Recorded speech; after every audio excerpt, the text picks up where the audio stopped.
Ang kwento natin sa video na ito ay tungkol sa estudyanteng si Johan na biglang nabago ang buhay matapos niyang maisuot ang isang singsing na nagtataglay pala ng matinding kapangyarihan. Isang araw ay nagsagawa ng special lecture ang archaeologist at chairman ng Buy Group Company na si Mr. Luke sa klase nila Johan. Naikwento nito ang Battle of Muya kung saan natalo ng hukbo ng Joe ang hukbo ni Dixon. Nang maipakita ni Luke ang bronze human figure ni Dixon ay napansin naman kaagad ng isang international student mula sa France na si Tato ang suot-suot na singsing dito ni Dixon. Namangha si Luke na napansin ito ni Tato at dagdag pa nito ay maituturing umano ito na isa sa mahahalagang pagmamayari ni Dixon. Natanong naman ni Tato kung nakita na ba ang bagay na ito pero ayon kay Luke na isa pa din umanong misteryo hanggang sa ngayon kung nasaan na ito. Habang nakatuon sa lecture ang karamihan sa estudyante ay nasa likod lang si Johan at natutulog. Ginising siya ng kaklase niyang si Leo dahil may iaalok umano ito sa kanya katapos ng klase. Tinanggihan niya ito kaagad dahil sa kanyang trabaho pero matapos mabanggit ni Leo ang posible niyang kitaan sa alok ay napaisip siya dito. Katapos ng kanilang klase ay binisita niya muna sa hospital ang kanyang ina na may malubhang sakit. Dahil sa biglaang pagkawala ng kanyang ama 5 taon na ang nakakaraan ay siya na ang naghanap buhay para sa kanyang pag-aaral at sa gastusin sa pagpapagamot sa kanyang ina. Tuwing dinadalaw niya ito ay palagi naman siya nitong tinatanong kung may nobya na siya. Ilang sandali lang ay tinawag siya ng nurse para tanungin ulit siya kung kailan siya magbabayad. Dahil sa matinding pangangailangan niya ng pera ay nagpasya na lang siya na tanggapin ang alok sa kanya ni Leo. Kaagad niyang pinuntahan ang kinaroroonan ni Leo na nasa isang construction site at nakita niya dito ang iba pang mga kalalakihan na may kanya-kanyang hawak na sandata. Ipinakita sa kanya ni Leo ang isang singsing at nang hinawakan niya ito para tingnan ng malapitan ay napansin niya kaagad na kapareho ito ng singsing ni Dixon. Gusto ni Leo na ipasuot ito sa kanya ngunit tinanggihan niya ito dahil baka umano ikapahamak niya na naman ito katulad ng ipinagawa nito sa kanya dati. Para mapapayag siya ni Leo ay nangako ito na babayaran ang lahat na bayarin ng kanyang ina sa hospital. Bigla namang may nagtanong sa kanya na isang babae kung isusuot ba umano niya ang singsing o hindi. Pagkalingon niya ay nakita niya ang isang magandang babae na si Yana at nabighani siya sa ganda nito. Gusto pala nito na makuhanan ng video kung ano ang mangyayari sakaling isuot niya ang singsing. Dahil sa pangako ni Leo ay napilitan siyang isuot ito pero wala itong naging epekto sa kanya. Akala ni Leo at ng iba na nandito ay peke ang singsing ngunit ilang sandali lang ay biglang may masamang naramdamam si Johan. Para umano siyang nasusuka at nang ibinuka niya na ang kanyang bibig ay nagulat si Leo sa nakita nito. Bigla itong umatake kay Leo dahilan para maputol ang isang braso niya at kaagad na nawala ng malay. Katapos ay nakita nila ang unti-unting paglaki ng nilalang na umatake kay Leo. Isa pala itong Blood Devil kaya binato ito kaagad ng isa dito ngunit bigla itong nawala at mabilis na inatake ang nambato. Katapos ay inatake din ito ang iba pa na nandito kaya kaagad na inutusan ni Yana si Johan na tanggalin ang singsing ngunit hindi ito matanggal ni Johan. Sinubukan siyang tulungan ni Yana hanggang sa lapitan na sila ng Blood Devil. Mabilis na prinotektahan ni Johan si Yana at nang aatakihin na siya nito ay bigla niyang hinalikan si Yana para umano ilagay sa balita na masayang magnobya ang nasawi at sa pamamagitan nito ay hindi na lubhang malulungkot ang kanyang ina. Ngunit nagulat na lang sila na sinangga pala ito ng isa pang kasama nilang lalaki na si Dan. Dahil dito ay nabigyan sila ng pagkakataon na makatakas at maiwan si Dan para labanan ang demon. Pumasok sila sa isang fast food restaurant at sa matinding uhaw na nararamdaman ni Johan ay kaagad nitong ininom ang soft drink. Ngunit hindi naman niya makalimutan ang ginawa ng demon. Katapos ay bigla niyang naisip si Leo na posibleng nasawi na din kaya ng problema ulit siya sa bayarin sa hospital. Ilang sandali lang ay niyaya siya ni Yana para umano mag-check-in muna sila sa hotel na ikinagulat niya. Pagkadating nila ng hotel ay nanghina naman siya matapos makita kung gaano kamahal ang mga rooms dito. Ngunit hindi niya akalain na si Yana pala ang magbabayad ng room na kukunin nila. Dahil dito ay napaisip siya na baka isa din itong halimaw na gusto din siyang kainin. Pero hindi din niya isinasantabi ang mga positibong mangyayari. Nang makapasok na sila sa room ay dito na nagpakilala si Yana bilang journalist ng South City Daily. Kaya pala dinala niya si Johan dito ay gusto niya na maobserbahan ang singsing. Sinuri niya ito dahil hindi pa din siya makapaniwala na naglabas ito ng isang Blood Devil. Matapos nitong maisulat ang mga importanteng impormasyon ng singsing ay inutusan naman niyang pahubarin si Johan dahil baka umano may kakaiba din sa katawan nito. Ngunit ayaw naman itong pumayag kaya hinampas niya na lang ito dahilan para mawalan ito ng malay. Nang gagamitin niya na sana ang kanyang cellphone ay dito lang niya napagtanto na nawawala na pala ito kaya bumalik siya sa construction site. Nanaginip naman si Johan na nasa construction site siya ulit kasama ang Blood Devil. Katapos nitong iligpit ang isang lalaki ay isusunod na sana siya nito kaya dito na siya nagising. Ilang sandali lang ay may mga pulis naman na biglang pumasok dito para hulihin siya. Pinapamunuan nito ni May kasama si Kiba at pinagbibintangan siya ng mga ito na siyang salarin sa nangyaring insidente sa South City construction site. Sinubukan niyang sabihin na isang Blood Devil ang gumawa nito ngunit hindi siya pinaniwalaan ng mga ito. Dahil dito ay binanggit niya ang pangalan ni Yona dahil ito umano ang kasama niya sa pagtakas. Dito na siya dinala sa Forensic Identification Center at nagulat na lang siya nang makita ang sinapit ni Yona. Ayon kay May ay nakita din umano nila ito sa construction site at patunay lang ito na hindi sila magkasama na tumakas. Dahil sa pagiging desperado ni Johan ay pinilit nitong gisingin si Yona kaya pinigilan siya ni Kiba. Dinala siya sa patrol car at dadalhin umano siya sa detention house. Bigla niyang narinig dito ang boses ng Blood Devil at nagpakita ito sa kanya. Inalok siya nito na tutulungan umano siyang makatakas kapag ibinigay niya ang kanyang katawan dito. Pero hindi siya nagdalawang isip na tanggihan ito dahil sigurado siya na wala siyang kasalanan. Bago ito tuluyan na maglaho ay sinabihan siya nito na maghihintay lang ito dahil habang suot niya umano ang singsing ay mahahanap lang siya nito. Makalipas ang ilang minuto ay nagpasya na sila May na umalis na at habang nasa daan sila ay naisip ni Johan ang mga posibleng mangyari lalo na sa kanyang ina sakaling mahatulan siya na may sala. Dahil dito ay muli siyang nagwala kaya pinigilan ulit siya ni Kiba. Nang kinagat niya ang singsing ay may biglang umatake sa kanilang sasakyan dahilan para mauntog siya at mawalan ng malay. Nang magkamalay na siya ay nakita niya ang mga lalaking nakamaskara. Katapos ay nakita niya din dito sila May at Kiba na nakagapos na. Ayon sa isa dito ay inutusan umano sila ng kanilang amo para iligtas siya. Ibinigay sa kanya ng kapitan ang tablet para makausap niya ang amo ng mga ito at nagulat siya na si Leo pala ito. Maliban sa buhay pa ito ay nagulat din siya na naibalik din ang braso nitong naputol na ayon kay Leo ay dahil ito sa marami umano siyang pera. Dahil dito ay nalaman din nila May na may survivor pa pala sa insidenteng nangyari sa construction site. Kaya kaagad na sinabihan ni Johan si Leo na tumayo itong testigo niya para mapatunayan niya umano na wala siyang pinaslang ngunit tumanggi dito si Leo dahil nawalan umano ito ng malay at hindi niya masasabi kung may pinaslang ba siya o wala. Pero may naiisip naman ito na isa pang paraan para mapatunayan na isa siyang inosente.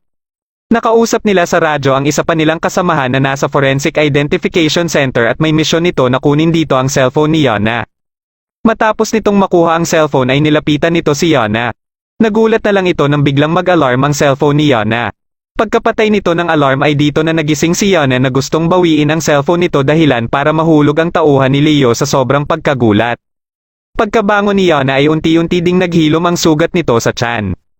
Dahil sa takot ng tauhan ni Leo ay sinubukan nitong lumabas ng silid at dito na biglang nawala si Yona. Ipinaalam nito sa iba ang muling pagkabuhay ni Yona ngunit hindi siya pinaniwalaan ng mga ito at ililigpit umano siya sakaling hindi niya makuha ang cellphone. Dahil dito ay kaagad niyang pinulot ang cellphone at dito niya na nalaman na nasa likod lang pala niya si Yona dahilan para mapasigaw siya. Nang marinig ito nila Johan ay dito na din sinabi ni Leo na matapos niya umanong malaman na pasekreto siyang iniimbestigahan ni Yona ay kumuha din siya ng kanyang mga tauhan para tapatan ang ginagawa nito ngunit lahat ng kanyang mga tauhan ay bigla na lang nawala. Kaya sa tingin niya ay may posibilidad na hindi din ito isang tao. Ilang sandali lang ay nakatanggap sila ng balita mula sa isa pang tauhan ni Leo na nasa Forensic Identification Center na niligpit umano ni Yona ang nautusan nila na kumuha ng cellphone at maliban dito ay umalis na din ito dala-dala ang cellphone nito. Dahil dito ay kaagad silang sinabihan ni Leo na sundan at dakpik si Yona dahil ang mga video sa cellphone nito ang magpapatunay din na inosente si Johan. Sinabihan din ito si Johan na basta makuha lang umano niya ang cellphone at ang singsing ay itutuloy pa din niya ang pagtulong sa ina nito kahit masawi man ito. Nakita ng ibang tauhan ni Leo na pumasok si Yona sa isang parang abandonadong bahay kaya sinundan ito ng isa nilang grupo. Nakita nila dito ang maraming zombie dahilan para mapalaban sila dito. Ngunit sa sobrang dami ng mga ito ay hindi nila ito kinaya kaya nagpasabog na lang ang isa dito. Sakto namang dumating din dito sila Johan kaya naramdaman pa nila ang pagyanig. Dahil dito ay nagpasya din sila na pasukan ng bahay at kaagad na pinigilan ni Kiba si May. Ito ay dahil isa umanong haunted house ang bahay na ito at lahat na pumapasok dito ay hindi na nakakalabas pa ng buhay. Ngunit hindi pa din nagpatinag dito ang mga tauhan ni Leo kaya pinasok pa din nila ito. Makalipas ang ilang segundo na paglalakad ay bumungad na sa kanila ang mga katawan ng kanilang mga kasamahan. Bago sila magpatuloy ay nakiusap si Johan na tanggalin ang mga posas nila May dahil hindi umano makakagalaw ng maayos ang mga ito at magpapabagal lang ito sa kanila. Katapos nito ay nagpatuloy sila sa paglalakad at nang makarating sila sa isang silid ay nagulat sila nang makita ang mga kapsula na may mga nakasilid na mga kakaibang nilalang. Nakakita ang isa sa kanila ng isang pinto na may hagdan pababa at pinasok din nila ito. Hindi nila alam na may nagmamatsyag pala sa kanila na si John at may inactivate ito para tuluyan na silang mahulog. Nang makarating sila sa baba ay mabilis silang nagsitayuan para tingnan ang buong paligid na sobrang dilim din. Nakakita ang isa sa kanila ng torch na nakasabit sa pader at nang tinanggal niya ito ay inatake naman siya ng pana at buti na lang ay nasangga niya ito. Ilang sandali lang ay sinundan pa ito ng maraming bala ng pana at matapos mailigtas ni Johan si May ay naalala niya ang sinabi ng kanyang ama tungkol sa light sensor. Galit na galit naman sa kanya si Kiba dahil nakaibabaw pa din siya kay May at habang nagrarambulan sila ay sinabihan niya ang iba na patayin ang mga ilaw dahil isa itong patibong na na-activate gamit ang light sensor. Katapos ay hinagisa ng isa sa kanila ng pampasabog ang pinanggalingan ng mga bala ng pana dahilan para masira din ang kamera na nakalagay dito. Galit na galit dito si John at kasama din pala nito si Yana. Nagpatuloy sila Johan sa paglalakad at nang makarating sila sa isa na namang silid ay nakita nila dito ang dalawang kapsula na may nakasilid na katawan ng babae na may ulo ng hayop. Nakita naman ni May ang isang painting na ayon kay Kiba na base sa larawan ay isa umano itong human sacrifice. Dagdag pa nito na siguradong may secret room dito at nang hinawakan niya ang painting ay dito na bumukas ang pinto na pinagsabitan nito. Dito na din nagising ang isang babae sa kapsula at inatake ang isa nilang kasamahan. Ilang sandali lang ay nagising na din ang isa pa nito na umatake din pero kaagad itong hinampas sa ulo. Parehas nilang napabagsak ang mga ito ngunit buhay pa din ang mga ito at kahit anong gawin nila dito ay hindi nila ito mailigpit. Habang nagtatago si Johan sa secret room ay may nahawakan siyang lipstick sa pader. Matapos niya itong amuyin ay nalaman niya kaagad na nandito din ang switch para maisara muli ang silid na nabuksan nila kanina. Mabilis silang pumasok dito at nang tuluyan na itong maisara ay bigla itong umandar. Isa pala itong elevator at nang makarating sila sa baba ay napunta naman sila sa isang makalumang operation room na may isang babae na nakahiga. Nautusan nila dito si Kiba para lapitan ito at alamin kung buhay pa ba ito.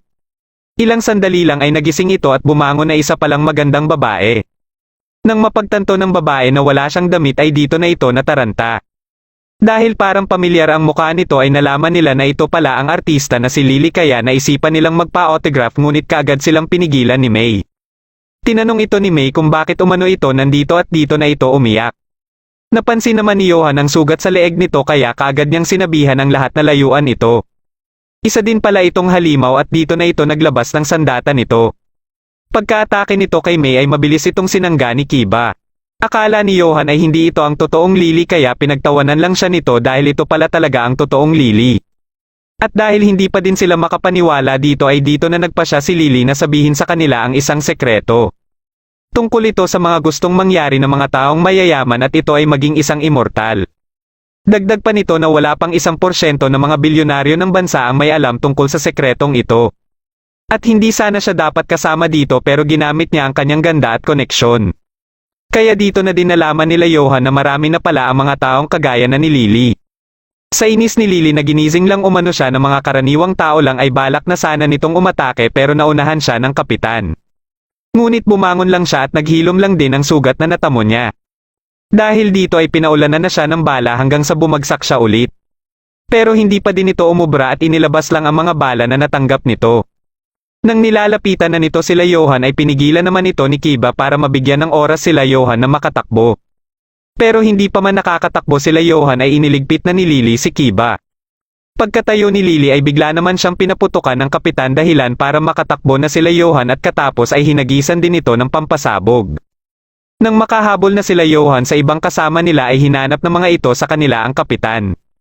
Ayon kay May na posibleng hindi na umano ito nakaligtas sa pagsabog at naisip ng isa dito na para umano may kasama ang kanilang kapitan sa kabilang buhay ay bigla nitong pinaputukan ang hita ni May. Dagdag pa nito na si May ang magsisilbing sakripisyo nila sakaling habulin sila ng halimaw. Balak ng mga ito na isama si Johan sa pagtakas ngunit tinanggihan ito ni Johan dahil hindi niya magawang iwan lang dito si May. Dahil dito ay nagpa siya ang mga ito na umalis na lang pero bago nila iwan sila Johan ay nag-iwan muna sila ng isang uri ng pampasabog. Galit na galit naman si John dahil sa iniwan ni Yana na marka sa switch. Dahil dito ay nagulo na tuloy ang research institute na ipinagkatiwala sa kanya ng leader ng Corpse Clan. Hindi umano nila dapat hayaan na may mabuhay sa mga ito dahil siguradong manganganib ang kanyang buhay sakaling may makaalam tungkol sa pasilidad na ito. Alam ni John na kaya hindi nababahala si Yona ay dahil isa ito sa mga paborito ng kanilang pinuno at siya ang nasisisi sa mga nagagawang pagkakamali nito. Dahil hindi niya na ito matiis pa ay ikinulong niya na lang ito at nang hinawakan nito ang rehas ay kinuryente naman niya ito dahilan para mawalan ito ng malay. Habang sa kinaroroonan nila Johan naman ay kaagad na tinakpan ni Johan ang sugat ni May para mapahinto ang pagdurugo nito. Ilang sandali lang ay nakarinig sila ng mga yapak na parang papalapit sa kanila. Gusto ni May na siya na lang ang humarap dito para makaalis si Johan at gagamitin niya din umano ang pampasabog. Pero nagpa siya si Johan na siya ang haharap dito para hindi na ito makalapit pa kay May. Makalipas ang ilang sandali ay nagkasalubong na sila ni Lily. Pagkaatake nito sa kanya ay bigla niyang sinabi na pumapayag na umano siya na makuha ang kanyang katawan basta sa isang kondisyon dahilan para mapahinto ito sa pag-atake. Ito ay siguraduhin na makakalabas dito ang kasama niyang babae at dalhin din ito sa hospital. Natawa si Lily sa mga sinabi niya dahil akala nito ay ito ang kinakausap niya pero ito pala ay ang Blood Devil. Matapos makumpleto ang braso ng Blood Devil ay kaagad nitong inatake si Lily. Nang makumpleto na ang buo nitong katawan ay sunod-sunod na itong umatake. Namamangha naman si Johan na binubugbog lang nito si Lily gamit lang ang isang kamay nito. Nang hinawakan nito si Lily ay nagawa naman ni Lily na makaatake sa likod nito. Ngunit lumikha lang ito ng panibagong mga kamay at pinutol ang sandata ni Lily. Sinubukan ni Lily na tumakas pero napigilan siya kaagad at muli siyang nahawakan nito. Dahil dito ay tuluyan na nitong natalo si Lily at kaagad nitong nilapitan si Johan. Habang ang dalawang tauhan naman ni Leo na nang iwan kina Johan ay nagpa siya na magpahinga muna sa isang silid. Dahil sa sobrang pagkanerbiyos ay napapalerto sila kahit sa isang daga lang. Sa inis ng isa ay pinaulanan nito ng bala ang daga ngunit hindi niya ito natamaan at pinagtawanan patuloy siya nito. Ilang sandali lang ay nagtawag ng backup ang daga at ginantihan siya ng mga ito. Habang pinagtatawanan siya ng kanyang kasama ay nakakita sila ng mga malalaking lamok sa taas kaya dali-dali nila itong pinaulanan ng bala. Tatakas na sana ang isa sa kanila ngunit naabutan pa din ito ng mga lamok. Pinili naman ni May na gumapang para puntahan ang kinaroroonan ni Johan at nang makita nito na buhay pa si Johan ay dito na ito nawalan ng malay. Para madala na ito sa hospital ay pinaumpisahan na kaagad ni Johan sa Blood Devil ang kanilang pagsasanib. Ngunit nang sinimulan na ito ng Blood Devil ay dito na nito inamin na nagsinungaling lang pala ito na tutulungan si May dahil gagawin pala nitong dessert ang puso nito matapos ang pag-iisa nila. Pinulot naman ni John ang cellphone ni Yana dahil napansin niya na palagi itong nakatingin dito at gusto niyang makita ang nilalaman nito. At nang makita niya ang mga video ay nagulat siya dito. Nakikita din pala nito ang kasalukuyang pagsasanib nila Johan at nang di man na ito kaya hindi siya makapaniwala kung anong klaseng nilalang ba ito. Tuwang-tuwa naman ang Blood Devil na makakabalik na din siya at makukuha niya muli ang singsing. Pero biglang may umatake sa kanya at ito pala ay ang kapitan na siyang si Dan pala. Naalala ni Johan na ito yung lalaki na tumulong sa kanila ni Yana para sila makatakas. Naglaban sila Dan at ng Blood Devil at kahit sunod-sunod ang ginagawang pag-atake ng Blood Devil ay hindi pa din ito mapuruhan si Dan. Hanggang sa gumamit ito ng kamao nito at dito na din nagkaroon si Dan ng pagkakataon para makaatake dito. Pero wala lang din itong epekto sa Blood Devil at sinabihan nito si Dan na kukunin niya umano ang puso nito katulad ng ginawa niya kay Gan at dudurugin ang katawan nito katulad naman ng ginawa nito kay Ikaw. Dahil sa mga pangalan na nabanggit nito ay napaisip kaagad si Johan na ito siguro si Dixon. Kaya tinanong niya ito kaagad at dito lang din niya nalaman na magiging sakripisyo pala sa muling pagbabalik nito ang sinumang may suot ng singsing. Para naman kay Dan ay isa lang umano itong halimaw na kumakain ng puso ng mga tao at nabibilang din si Dixon sa Corpse Clan. At dahil may matinding galit si Dan sa Corpse Clan ay kailangan niya din itong iligpit. Pagsugod niya dito ay binato muna ito ni Johan pero naikulong lang siya nito. Dahil dito ay nagkaroon ng pagkakataon si Dan na maputol ang braso nito at nang gaganti na sana ito ay pinutol din niya ang isa pa nito. Ngunit natawa lang ito at kaagad din na nag-regenerate ang mga braso nito. Katapos ay ito naman ang umatake kay Dan na madali lang din napigilan ni Dan pero sumugod ito at nagpatuloy ang palitan nila ng kanilang mga atake. Habang pinapanood sila ni Johan ay namamangha ito kay Dan dahil kaya nitong makipagsabayan sa Blood Devil. Nang magkamalay si Yana ay bumungad kaagad sa kanya ang ulo ng kambing. Balak pala siyang pag-eksperimentuhan ni John at palitan ang kanyang ulo katulad ng ginawa nito sa dalawang babae sa kapsula. Binalaan niya si John gamit ang pangalan ng pinuno ng Corpse Clan pero hindi dito nagpapatinag si John dahil alam nito na hindi magugustuhan ng kanilang pinuno ang ginawa niya para magulo ang pasilidad at ang tungkol din sa Blood Devil. Nang lalapitan na siya ni John ay kaagad niyang sinipa ang itlog nito dahilan para mapatras ito at mahulog ang mga eksperimento nito. Nabuhay dito ang putol na kamay na may isang mata at sinubukan itong hulihin ni John pero tumalon lang ito. Katapos ay pinakialaman nito ang computer ni John at habang inaayos ito ni John ay na-activate naman ang iba't ibang mga patibong sa loob ng silid. Sa inis dito ni John ay aksidente nitong napindot ang button para ma-activate ang self-destruct sequence ng laboratorio. Dahil dito ay dali-dali na kinuha ni John ang mga mahahalagang dokumento nito at dito na din ito sinabi kay Yana kung ano na ang nangyayari sa laboratorio. Nang makita nito si May ay naisip din ito na isama ito sa pag-alis para iregalo sa kanilang pinuno. Ilang sandali lang ay nagsimula ng pumasok ang tubig sa loob ng silid. At habang patuloy ang labanan nila Dan at ng Blood Devil ay kinuha na din ni John si May na kaagad ding napansin ni Johan. Dahil sa sigaw ni Johan ay sandaling nawalan sa focus si Dan dahilan para mapuruhan ito ng Blood Devil at bumagsak. Nang ililigpit na ito ng Blood Devil ay dito na nagamit ni Johan ang kapangyarihan ng singsing para pigilan ang Blood Devil. Sinubukan naman ng Blood Devil na tuluyan ng makuha ang katawan ni Johan ngunit hindi ito hinayaan na mangyari ni Johan at nagawa niya na makawala dito. Dito na unti-unting naluso ang Blood Devil at nagtataka bakit nangyayari ito sa kanya. Katapos ay bumalik na din sa normal ang mata at kamay ni Johan. Hindi makapaniwala si Johan kung paano niya nagawang maging katulad din ng Blood Devil ang kanyang kamay. May naisip naman si Dan na kilala niya na posibleng may alam tungkol dito pero kailangan umano muna nilang makalabas dito. Nang sinubukan ni Johan na buksan ang pinto kung saan nahulog si May ay nahulog naman sa kanya si Yana. Kaagad itong inatake ni Dan na mabilis namang nakailag. At dahil sigurado na si Dan na miyembro din ito ng Corpse Clan ay gusto niya din itong iligpit kaya inatake niya ito muli. Hanggang sa biglang pumagitna sa kanila si Johan para pigilan si Dan. Ito ay dahil alam ni Johan na balak lang ding tumakas ni Yana dito at patunay nito ang mga marka sa mga kamay at paa nito. Kaya naisip din nila na dahil siguro iginapos ito ay dahil sa marka na iniwan nito sa pader. Nang mapansin nila ang tubig sa sahig ay dito na ipinaalam sa kanila ni Yana ang tungkol sa self-destruct sequence at kailangan na umano nilang lumikas dito. Nababahala naman si Johan kay May pero ayon kay Yana ay siguradong nasa ligtas na lugar na ito kaysa sa kanila. Biglang napahinto si Johan matapos itong may makita sa kanilang unahan at ito pala ay ang iniwan na pampasabog ng mga tauhan ni Dan. Habang namamroblema sila paano ito sosolusyonan ay hindi nila alam na may halimaw na pala na nagising dito. Balak sana ni Dan na pasabugin na lang ito ngunit ayon naman kay Yana na siguradong magiging dahilan ito para tuluyan na silang makulong dito. Dahil dito ay nagboluntaryo si Yana para ayusin ito at nagpasya naman si Dan na umihi muna. Balak sana nitong isama si Johan pero gusto naman ni Yana na maiwan lang ito para umano samahan siya. Pagkaalis ni Dan ay dito na naghubad si Yana at gagawin niya pala na tagahawak ng kanyang mga damit si Johan. Ilang sandali lang ay inumpisahan na nito na asikasuhin ang pampasabog. Pinasabog niya din ito pero hindi ito nakaapekto sa paligid dahil sa ginawa niya. Pagkabangon ni Johan ay nakita niya din kaagad si Yana na may mga nagliliwanag na mga pattern sa katawan nito. Nang makapagbihis na si Yana ay binalaan niya si Johan na huwag ipagsabi kahit kanino ang tungkol sa mga pattern na nakita nito sa kanyang katawan. Ilang sandali lang ay dumating na din dito si Dan na nagmamadali dahil akala nito ay sinasaktan na ni Yana si Johan. Dahil sa pagdami na ng tubig ay kaagad din silang nagpatuloy sa paglalakad.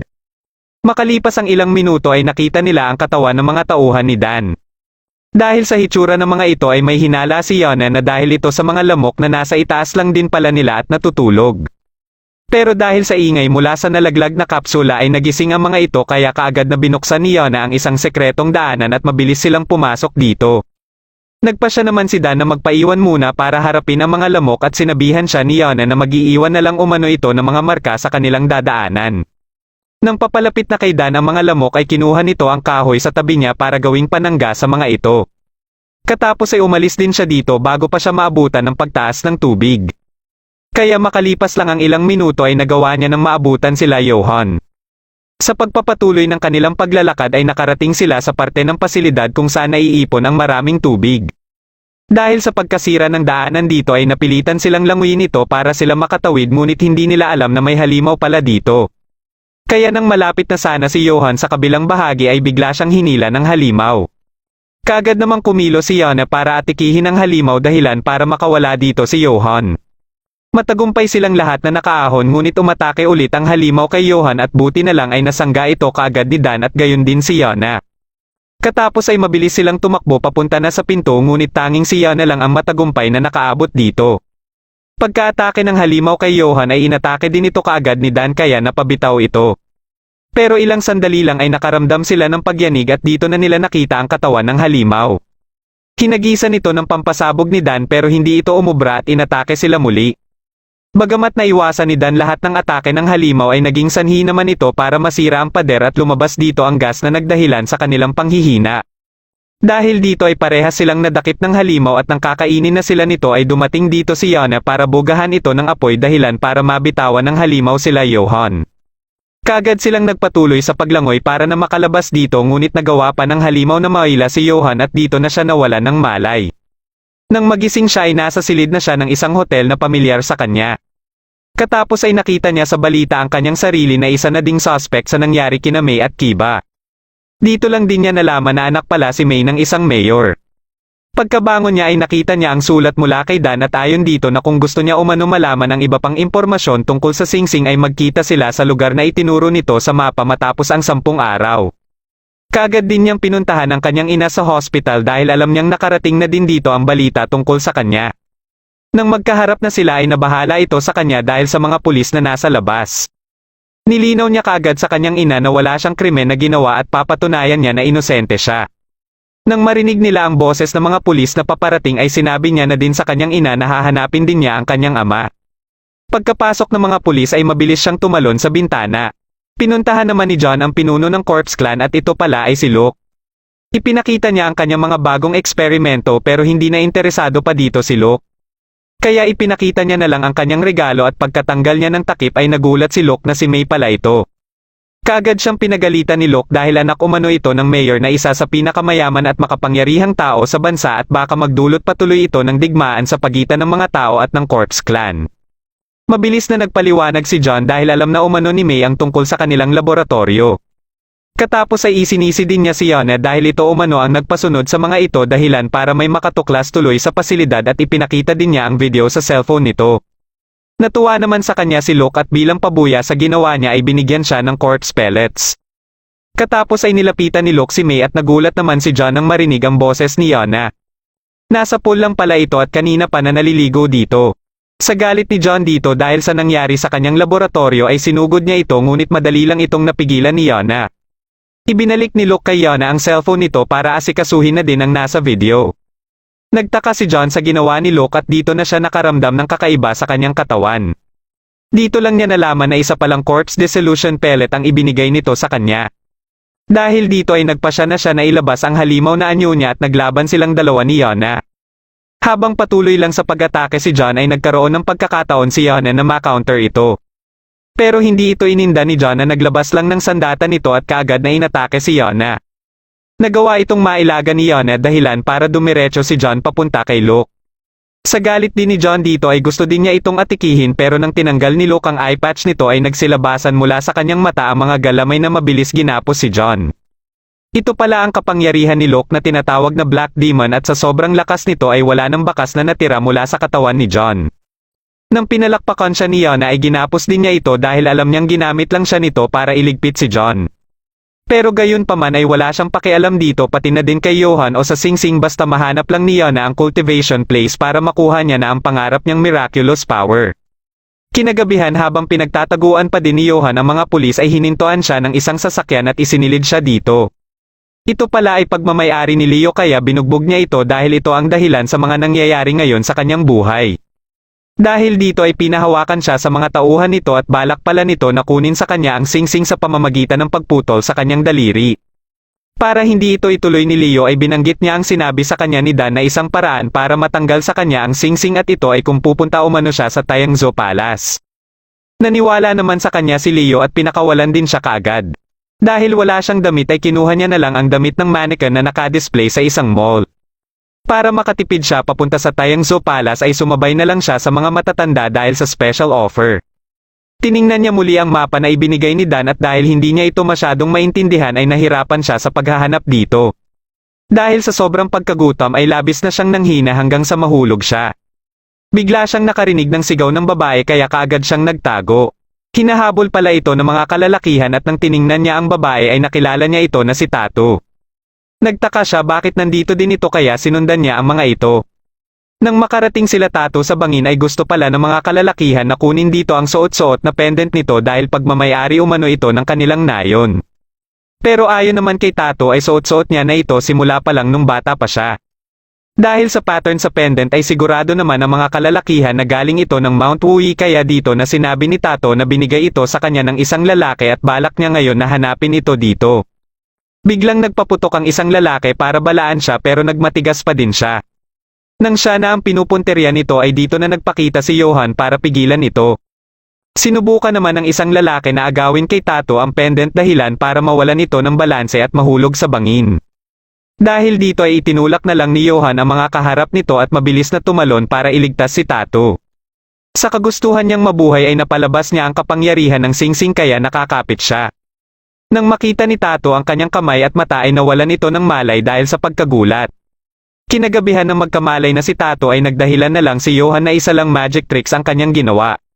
Pero may mga nabasa na pala si Tato tungkol sa mga immortal ng Mount Wui at ito din ang iniisip nito sa ipinakita kanina ni Johan kaya gusto sana nitong maging disipulo ni Johan at matutunan ang teknik na ito. Dahil sa kakulitan ni Tato ay sinabi na lang ni Johan na susubukan niya ito pero sa ngayon ay kailangan muna nilang makaalis dito. Sinubukan niya ulit ang kanyang kapangyarihan ngunit hindi niya na ito may palabas. Nagulat naman si Tato nang makita ang mga nakabitin na mga kabaong. Ito pala ay ang tinatawag na hanging coffin burial na isinasagawa dati sa pag-aakala na magiging immortal ang mga ito kung ilalagay sa bangin ang kanilang katawan katapos nilang masawi.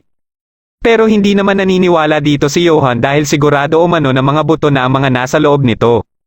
Biglang nakaramdam ng antok si Tato at nagpa siya ito na matulog muna. Dito na din muling inalahan ni Johan ang araw nang umalis ang kanyang ama at hindi na bumalik pa. Sinisisi niya ito dahil kung bumalik lang sana ito ay hindi magkakaganito ang kanilang buhay at ang kalagayan din ng kanyang ina. Sa galit niya ay inihiyan niya na lang ang kabaong na malapit sa kanya. Nang matapos siya at pagkatalikod niya ay may narinig siya na kumakatok. Ito pala ay galing sa inihiyan niyang kabaong at ilang sandali lang ay bumukas ito. Lumabas dito ang isang kamay dahilan para magulat siya. Pagkasilip niya muli ay biglang lumitaw sa kanyang harapan ang isang nilalang na inakala niyang isang multo. Dahil dito ay nagising din si Tato at kaagad na napayakap kay Johan sa sobrang takot. Nagulat naman si Johan na kilala siya ng nilalang na ito na ayon dito ay matagal na umano siyang hinihintay nito at gusto din siyang pasamahin nito. Dahil sa takot niya sa pag-aakalang masasawi na din siya ay pinagtawanan siya nito at dito na ito nagpakita ng larawan niya. Kaya naisip din niya kaagad si Dan at ayon sa nilalang na ito ay isa umano si Dan sa kanyang disipulo. Nagpakilala itong si Max Uzi at nandito siya sa utos ni Genjun ng Taengzhou Palace para salubungin si Johan. Nang malaman ni Tato na kasalukuyang nasa cultivation sa pagiging immortal si Max Uzi ay nakiusap ito kung pwede umano siyang maging disipulo din nito ngunit hindi pala ito tumatanggap ng babae. Pero kung papayag umano siya na maging asawa nito ay baka sakali umanong pag-isipan nito. Kaagad naman siyang pumayag dito kaya isinama din siya papunta ng Taengzhou Palace. Hinawakan sila nito at nai-imagine tuloy ni Johan na para na silang isang pamilya. Katapos ay pinapikit silang dalawa at wag umano silang didilat kahit anong mangyari.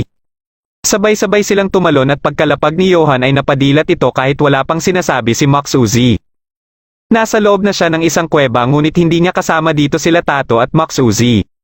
Nakita niya dito ang isang grupo ng mga tao na nakasuot ng sinaunang damit. Dahil parang pamilyar ito sa kanya ay dito niya na naalala ang painting sa laboratorio. Ilang sandali lang ay kinain na ng mga ito ang matanda sa gitna. Dahil gusto niyang mapakinggan ang pinag-uusapan ng mga ito ay sinubukan niyang lumapit dito. Ngunit lumingon sa kanya ang dalawa sa mga ito pero inisip niya na matagal na ang pangyayaring ito kaya lumingon siya sa kanyang likuran baka sakaling may nakitang ibang tao ang mga ito.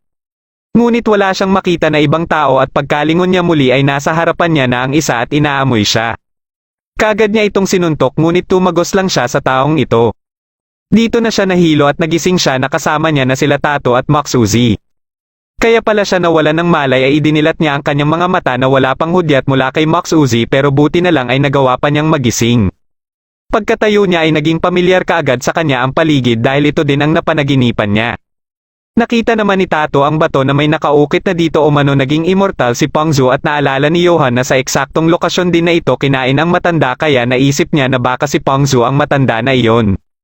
Ngunit nalaman nila na si Max Uzi lang din pala ang umukit dito. Pero nakumpirma ni Johan na si Pangzu nga ang matandang iyon at ang mga suway na mga descendants nito ang nagtatag ng Corpse Clan. Dito na nagpakita sa kanila si Dan at napansin nito kaagad si Tato. Ipinakilala naman ito ni Johan na mapapangasawa umano ni Max Uzi. Ngunit pinagtawanan lang sila ni Dan dahil bawal palang mag-asawa ang isang kagaya ni Max Uzi.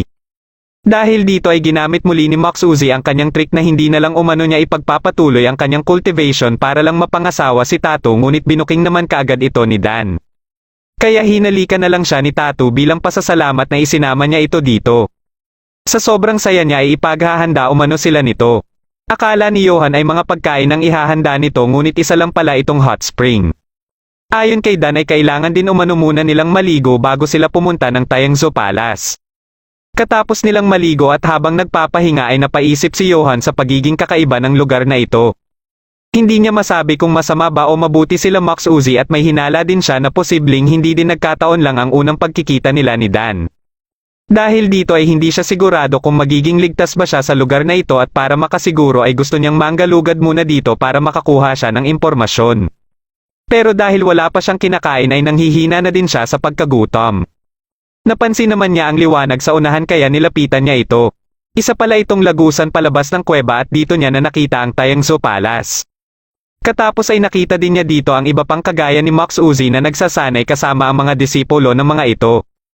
Dahil dito ay nasilayan niya kung gaano kalakas ang mga nilalang na ito. Katapos nitong matalo ang mga disipulo nito ay kinuha nito ang isang larawan na siyang dati niyang hitsura bago pa siya magsimula sa kanyang cultivation sa pagiging immortal. Kaagad siyang pinatahimik ng kanyang kasama dahil baka may ibang makarinig sa sekreto nilang ito.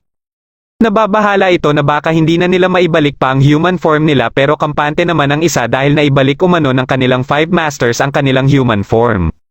Pero hindi nila alam paano ito nagawa ng 5 masters maliban sa narinig nilang sabi-sabi na nagsimula umano ito nung may grupo ng archaeologists na nakapasok ng Tayangzo Palace 5 taon na ang nakakaraan. Dahil sa narinig ni Johan ay naalala niya tuloy ang kanyang ama. Biglang dumating dito ang isa sa 5 masters na si Chun at nang aalis na sana dito si Johan ay pinigilan naman siya ng isa ding master na si Linden. Nandito din ang iba sa kanila at nang mapansin ni Chun ang singsing na suot ni Johan ay nagulat ito at kaagad na tinanong si Johan kung bakit niya umano suot-suot ang matagal nang nawawalang singsing ng Tayangzo Palace. Nang makawala si Johan ay kaagad siyang pinadakip ni Chun at buti na lang ay dumating dito si Max Uzi. Sinabi nito sa mga masters na bisita umano si Johan ni Genjun at dahil hinahanap na ito ni Genjun ay kaagad nila itong pinuntahan. Pagkapasok nila sa loob ay may mga nakahanda na ding mga pagkain dito dahilan para matakam si Johan. Kahit hindi pa man sila nagsisimulang kumain ay tumikim na siya dito. Kaya pagkadating ni Genjun ay nagulat na lang ito na nagsisimula ng lumamon si Johan.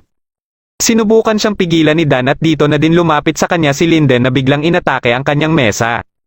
Katapos ay inatake nito si Johan at kahit pinipigilan ito ni Dan ay hindi ito nagpapigil. Dahil walang reaksyon dito si Genjun ay dito na ito gumamit ng kapangyarihan nito. Ngunit sinanggalang ito ni Johan dahil napalabas din pala nito ang kanyang kapangyarihan. Matapos niya itong ibalik ay umatake muli ng sunod-sunod si Linden. Naglaban silang dalawa hanggang sa magawa ni Johan na mahawakan si Linden at mapabagsak. Dito na din sila inawat ni Genjun at nang mapabagsak ni Genjun si Johan ay kaagad itong pinalibutan nila Chun. Dahil sa pula niyang buhok ay may naalala naman si Chun na isang tao. Pagkabalik ni Genjun sa upuan nito ay lumikha din ito ng mga upuan at pinaupo sa gitna si Johan. Tinanong nito si Johan kung bakit umano suot-suot nito ang singsing na pagmamayari ng Tayangzo Palace. Sinagot ito ni Johan na isa lang umanong aksidente kung bakit niya naisuot ito at kaya nandito siya ay para humingi ng tulong kung paano ito matanggal. Dito na din sinabi ni Genjun na may 3 ng tao ang bigla na lang sumabog matapos suotin ang singsing na ito. Lahat ng ito ay nasawi kaagad kaya wala ni isa sa kanila ang nagawang makatanggal ng singsing.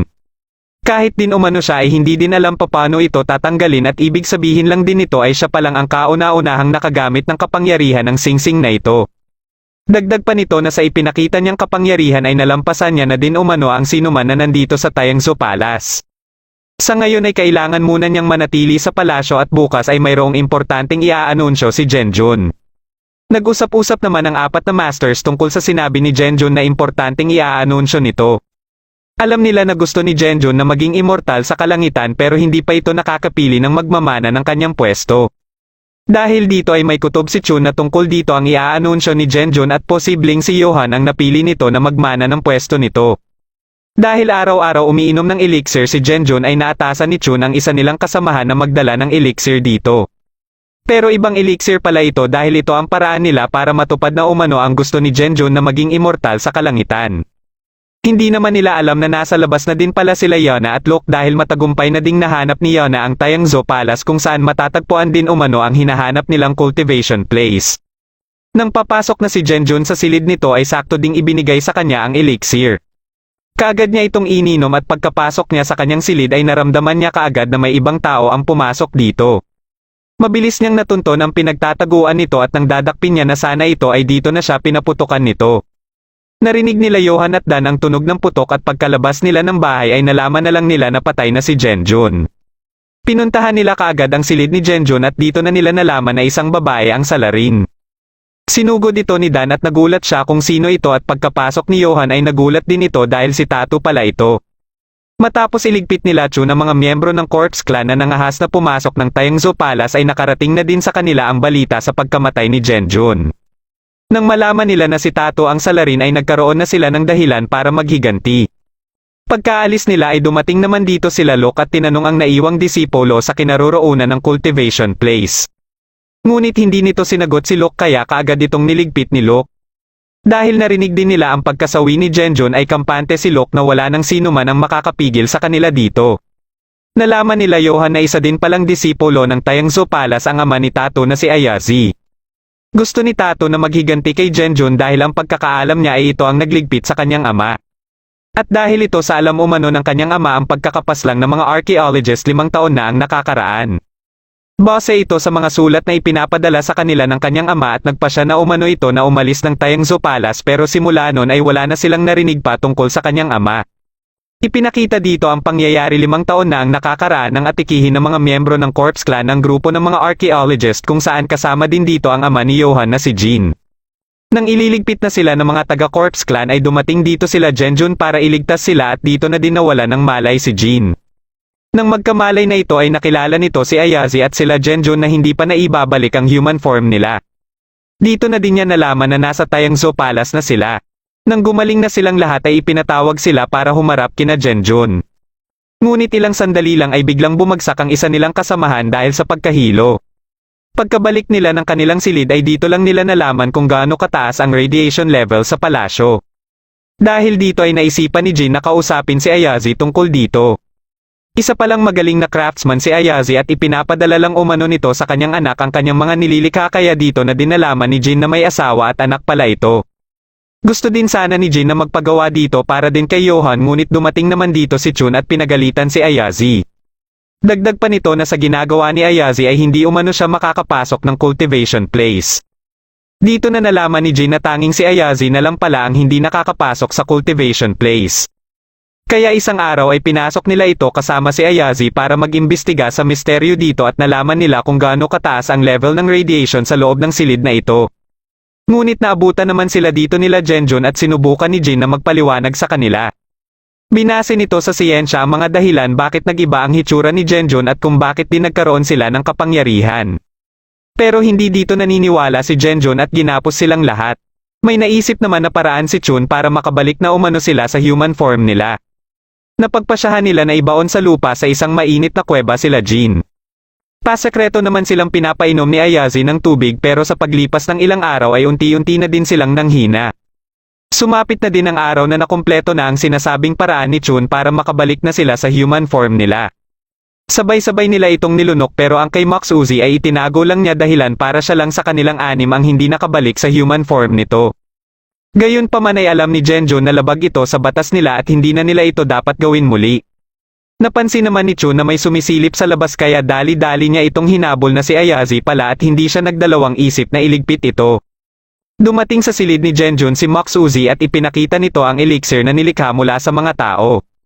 Katapos ay napansin niya si Johan na kahawig ni Jin at dito na nila nalaman na anak ito ni Jin. Sa galit ni Johan sa ginawa nila sa kanyang ama ay nagpasya ito na maghiganti. Pinasabog nito ang silid ni Genjun at mabilis naman na iniligtas ni Dan sila Tato at Maxuzi. Ilang sandali lang ay may biglang umatake kay Johan at ito pala ay sila Chun. Pagkabangon ni Johan ay ginantihan nito si Chun ngunit mabilis itong nakailag dahilan para ang isa nitong kasamahan ang mapuruhan. Pagkasugod ni Johan kay Chun ay gumamit si Chun ng kapangyarihan nito na madali lang nasangga ni Johan. Nang maiwasan nila ang atake ni Johan ay inatake ito muli ni Chun at dito na din kumilos sila Linden para pagtulungan si Johan. Pero kahit pinagsama-sama na nila ang kanilang kapangyarihan ay hindi pa din ito umubra kay Johan. Muling umatake si Johan kaya pinabangon na ni Chun ang isa nilang kasamahan na nagkukunwari lang palang patay. Katapos ay dito na nila ginapos si Johan ngunit sa sobrang lakas na ni Johan ay naputol lang nito ang kanilang mga kadena. Mabilis namang nakagamit si Chun ng isa nitong teknik at hindi na ito naiwasan pa ni Johan. Dahil dito ay napabagsak nito si Johan ngunit ilang sandali lang ay muli na naman itong bumangon. Hindi sila makapaniwala dito at nang aatakihin na nito si Chun ay bigla itong bumagsak at nawalan ng malay. Ililigpit na sana ito ni Linden pero kaagad siyang pinigilan ni Dan. Naglaban silang dalawa at dahil limitado lang ang kakayahan ni Dan ay madali lang siyang napabagsak ni Linden. Pagka-atake ni Linden gamit ang sandata ni Dan ay nagawa pa itong mapigilan ni Maxuzi. Nakiusap ito na patawarin si Dan dahil nakainom lang umano ito. Walang balak si Chun na patawarin si Dan pero kung luluhod umano ito ng 3 beses ay baka maawa pa umano siya. Ngunit wala ding balak si Dan na sundin ito kaya inatake siya nito bigla at mabilis naman itong sinangga ni Maxuzi dahilan para ikasawi niya ito. Nang makarating na sila Locke at Yona sa tapat ng Tayangzo Palace ay tinawag ni Locke ang kanyang mga alagad at pinalusob sa loob ng palasyo. Kaya habang pinag-uusapan ng dalawang disipulo ang pagkasawi ni Genjun at Maxuzi ay inatake sila ng mga alagad ni Locke. Dinala naman nila Chun sila Johan sa cultivation place para mabawi ang Singsing. Nang puputulan na sana nila ang daliri nito ay nag-react kaagad ang Singsing dahilan para hindi nila ito makuha at nagpasya na lang si Chun na isilid ito sa mismong loob ng cultivation place. Katapos ay tinipon nila ang kanilang mga disipulo para ipaalam sa mga ito na si Chun na ang bagong magiging pinuno nila. Ipinaalam naman ni Chun sa mga ito ang plano niyang lumikha ng marami pang pills of immortality mula sa mga tao para maibalik na ang human form ng iba at mas mapalakas pa silang lahat para na din matapatan nila ang papalakas na hukbo ng Corpse Clan. Ilang sandali lang ay dumating dito ang isa nilang disipulo para ipaalam sa kanila ang pag-atake ng Corpse Clan. Mabilis namang nakarating sila Locke at Yona sa cultivation place at habang isinasara na ng mga disipulo ang mismong cultivation place ay bigla silang inatake ni Locke. Katapos ay pumasok din kaagad dito sila Locke at Yona. Habang si Johan naman ay isa-isang inala ang mga taong nakasama niya sa nagdaang mga araw at pati na din ang kanyang mga magulang. Balak niya na sanang sumuko at pumikit na lang ngunit bigla niyang narinig ang boses ng Blood Devil. Nang maalala niya ang kalagayan nila Dan at Tato ay dito na siya muling nabuhayan ng loob. Dito na nagtatapos ang huling episode ng The Devil Ring Season 1. Kung nagustuhan mo ang ating kwento ay huwag kakalimutan mag-like at mag-subscribe na din para malalaman mo kaagad kung may bago akong video.